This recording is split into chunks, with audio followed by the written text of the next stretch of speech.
ਸਤਿ ਸ਼੍ਰੀ ਅਕਾਲ ਜੀ। ਆਪਾਂ ਤੁਹਾਡੇ ਨਾਲ ਨਵੀਂ ਵੀਡੀਓ ਲੈ ਕੇ ਆ ਚੁੱਕੇ ਹਾਂ ਜੀ। ਇਹ ਤੁਸੀਂ ਦੇਖ ਸਕਦੇ ਹੋ ਇੰਡੀਅਨ ਰੈਡ ਸਨੇਕ ਜੀ, ਜੋ ਕਿ ਲੋਕਾਂ ਦੇ ਘਰਾਂ ਦੇ ਵਿੱਚੋਂ ਬਹੁਤ ਹੀ ਸਾਵਧਾਨੀ ਦੇ ਨਾਲ ਸੁਰੱਖਿਆ ਦੇ ਨਾਲ ਰੈਸਕਿਊ ਕਰੇ ਗਏ ਨੇ ਜੀ।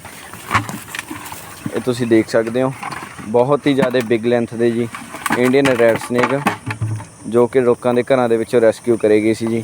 ਇਹ ਜਾ ਰਹੇ ਨੇ ਆਪਣੀ ਜ਼ਿੰਦਗੀ, ਇਹ ਸਾਰੇ ਆਪਣੀ ਲਾਈਫ ਦੇ ਵਿੱਚ ਜਾ ਰਹੇ ਨੇ ਜੀ। ਇਹ ਤੁਸੀਂ ਦੇਖ ਸਕਦੇ ਹੋ ਕਦੇ ਵੀ ਐਵੇਂ ਦੀ ਸਿਚੁਏਸ਼ਨ ਬਣਦੀ ਹੈ ਜੀ। ਆਪਣਾ ਕੰਟੈਕਟ ਨੰਬਰ ਹੈਗਾ ਜੀ 98151 16964। YouTube ਤੇ ਚੈਨਲ ਹੈ ਜੀ PSD ਸਨੇਕ, ਇੰਸਟਾਗ੍ਰਾਮ ਤੇ ਚੈਨਲ ਹੈ ਜੀ PSD ਸਨੇਕ, ਤੇ ਫੇਸਬੁੱਕ ਤੇ ਚੈਨਲ ਹੈ ਜੀ ਪ੍ਰਿਤਪਾਲ ਪਟਿਆਲਾ। ਇਹ ਦੇਖ ਸਕਦੇ ਹੋ ਤੁਸੀਂ ਇੰਡੀਅਨ ਸਪੈਕਟੀਕਲਡ ਕੋਬਰਾ ਜੀ, ਫੀਮੇਲ ਜੀ। ਇਹ ਦੇਖ ਸਕਦੇ ਹੋ ਜੀ ਇੰਡੀਅਨ ਸਪੈਕਟੀਕਲਡ ਕੋਬਰਾ ਇੱਕ ਹੋਰ ਫੀਮੇਲ ਜੀ। ਇਹ ਆਪਣੀ ਲਾਈਫ ਦੇ ਵਿੱਚ ਜਾ ਚੁੱਕੀ ਹੈ ਜੀ। ਆਪਾਂ ਹੋਰ ਸੱਪ ਵੀ ਤੁਹਾਡੇ ਸਾਹਮਣੇ ਇਸੇ ਵੀਡੀਓ ਵਿੱਚ ਛੱਡਦੇ ਹਾਂ ਜੀ। ਹਾਂਜੀ, ਇਹ ਤੁਸੀਂ ਦੇਖ ਸਕਦੇ ਹੋ ਇਹ ਇੱਕ ਆਪਾਂ ਬਿਗ ਸਾਈਜ਼ ਇੰਡੀਅਨ ਮੋਨੀਟਰ ਲਿਜ਼ਰਡ, ਜਿਹਨੂੰ ਕਿ ਆਪਣੇ ਪੰਜਾਬੀ ਭਾਸ਼ਾ ਦੇ ਵਿੱਚ ਗੋ ਵੀ ਕਹਿ ਦਿੰਦੇ ਨੇ ਜੀ। ਇਹ ਵੀ ਆਪਾਂ ਕਿਸੇ ਦੇ ਘਰ ਦੇ ਵਿੱਚੋਂ ਰੈਸਕਿਊ ਕਰੀ ਸੀ ਜੀ। ਇਹ ਤੁਸੀਂ ਦੇਖ ਸਕਦੇ ਹੋ। ਇਹ ਦੇਖ ਸਕਦੇ ਹੋ ਜੀ, ਆਪਾਂ ਤੁਹਾਡੇ ਸਾਹਮਣੇ ਇਹਨੂੰ ਇਹਦੇ ਏਰੀਏ ਦੇ ਵਿੱਚ ਰਿਲੀਜ਼ ਕਰਾਂਗੇ ਜੀ। ਦੇਖ ਸਕਦੇ ਹੋ ਬਹੁਤ ਹੀ ਬਿਗ ਲੈਂਥ ਦੀ ਇੰਡੀਅਨ ਮੋਨੀਟਰ ਲਿਜ਼ਰਡ। ਇਹ ਬਹੁਤ ਹੀ ਜ਼ਿਆਦਾ ਅਗਰੈਸਿਵ ਹੈ ਜੀ। ਦੇਖ ਸਕਦੇ ਹੋ ਤੁਸੀਂ, ਦੇਖੋ ਜੀ ਇਹਦੀ ਫੁੰਕਾਰ ਤੁਸੀਂ ਸੁਣ ਸਕਦੇ ਹੋ। ਤਾਂ ਇਹ ਵੀ ਆਪਣੀ ਜ਼ਿੰਦਗੀ ਦੇ ਵਿੱਚ ਜਾਣ ਨੂੰ ਤਿਆਰ ਹੈ ਜੀ। ਘਰਾਂ 'ਚ ਕੋਈ ਵੀ ਜਾਨਵਰ ਆ ਜੇ ਰਿਪਟਾਈਲ ਉਹਨੂੰ ਨਾ ਮਾਰੋ ਜੀ।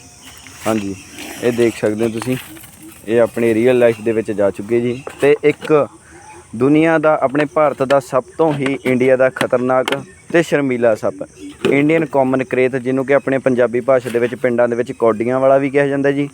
ਇਹਦੇ ਪੈਟਰਨ ਦਾ ਤੁਸੀਂ ਬਹੁਤ ਹੀ ਧਿਆਨ ਰੱਖਿਓ ਜੀ। ਇਹ ਦੇਖ ਸਕਦੇ ਹੋ ਤੁਸੀਂ, ਬਹੁਤ ਹੀ ਜ਼ਿਆਦਾ ਸ਼ਰਮੀਲਾ ਹੁੰਦਾ ਜੀ। ਦਿਨ ਦੇ ਵਿੱਚ ਨਹੀਂ ਨਿਕਲਦਾ, ਰਾਤ ਨੂੰ ਬਿਸਤਰ ਤੇ ਚੜ੍ਹ ਕੇ ਬਾਈਟ ਕਰਦਾ ਜੀ। ਜਿਹੜਾ ਇਹ ਉਹ ਸੱਪ ਹੈ ਜੀ। ਇਹ ਦੇਖ ਸਕਦੇ ਹੋ ਤੁਸੀਂ, ਇਹਦਾ ਪੈਟਰਨ ਜੈਡ ਬਲੈਕ ਕਲਰ ਦਾ ਹੁੰਦਾ ਜੀ, ਉੱਪਰ ਵਾਈਟ ਕਲਰ ਦੀਆਂ ਧਾਰੀਆਂ ਜੀ। ਰਾਤ ਨੂੰ ਕਿਸੇ ਦੇ ਪੇਟ 'ਚ ਦਰਦ ਹੋਵੇ 12 ਵਜੇ ਤੋਂ ਬਾਅਦ ਅਣਗਹਿਲੀ ਨਹੀਂ ਕਰਨੀ। ਜਦੋਂ ਬਾਈਟ ਕਰੇਗਾ ਫੈਂਗਸ ਦੇ ਨਿਸ਼ਾਨ ਨਹੀਂ ਦੋਸਤੋ ਬਣਦੇ।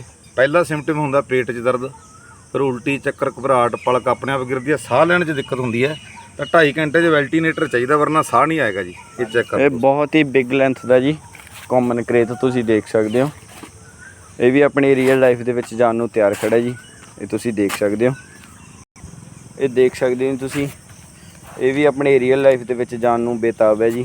ਇਹ ਬਹੁਤ ਹੀ ਬਿਗ ਲੈਂਥ ਦਾ ਜੀ ਮੇਲ ਹੈ ਜੀ। ਇਹ ਮੇਲ ਇਹ ਦੇਖ ਸਕਦੇ ਹੋ। ਇਹਦੇ ਬਾਰੇ ਕੋਈ ਜਾਣਕਾਰੀ ਜੀ ਹੋਰ? ਐਡਾ ਦੋਸਤੋ, ਐਡੀ ਲੈਂਥ ਦਾ ਕਿਤੇ ਕਿਤੇ ਪਲਦਾ ਜੀ, ਖੇਤਾਂ ਖੁੱਤਾਂ 'ਚ। ਇਹਦੀ ਕਿੰਨੀ ਲੈਂਥ ਹੋਊਗੀ ਜੀ? ਘਰਾਂ ਦੇ ਵਿੱਚ ਜਿਵੇਂ ਮੇਨ ਮੈਂ ਤੁਹਾਨੂੰ ਗੱਲ ਦੱਸਾਂਗਾ ਵੀ ਘਰਾਂ 'ਚ ਨਾ ਆਵੇ, ਜਿਹੜਾ ਆਪਣਾ ਬੈਡਰੂਮ ਦੀ ਸਪੇਸ ਹੁੰਦੀ ਹੈ ਨਾ ਦਰਵਾਜ਼ੇ ਦੀ ਜੀ, ਉਹਦਾ ਧਿਆਨ ਰੱਖਣਾ ਚਾਹੀਦਾ ਦੋਸਤੋ। ਇਹ ਵੀ ਜਾ ਰਿਹਾ ਜੀ। ਇਹਦੇ ਬਾਰੇ ਕੋਈ ਹੋਰ ਜਾਣਕਾਰੀ ਜੀ? ਇਹ ਦੇਖ ਸਕਦੇ ਹੋ ਤੁਸੀਂ, ਆਪਣੇ ਘਰਾਂ ਦੇ ਵਿੱਚ ਸਪੇਸ ਦਾ ਧਿਆਨ ਰੱਖੋ ਜੀ।